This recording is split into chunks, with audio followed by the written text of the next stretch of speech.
হে guys, good morning everyone. কেমন আছেন সবাই এই গরমে? তো আমি চলে এসেছি রান্নাঘরে।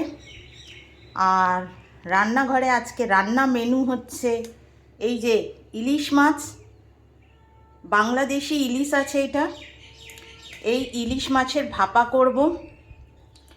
এখানে কিছু পটল কেটে রেখেছি, পটল ভাজা করব। টমেটো কেটে রেখেছি। আর এখানে বেগুন আর আলু কেটে রেখেছি, নিম পাতা দিয়ে বেগুন আলু করব। আমার না খুব বেগুন আলু নিম পাতা খুব ভালো লাগে গরমে।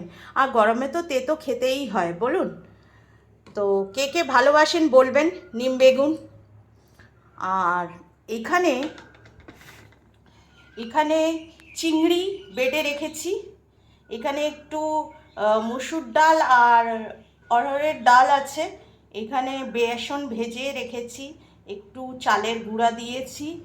এইবার একটু নুন দেব আর কি, তারপরে একটু কালা জিরা দেব। আর তার সাথে একটু একটু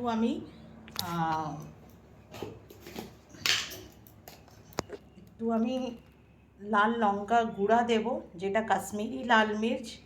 তার সাথে আমি একটু হলুদ দেব। আর তার সাথে আমি একটু চিনি দেব, সামান্য, বেশি নয়, সামান্য সামান্য একটু চিনি দেব। এই হয়ে বড়া করে তরকারি করব।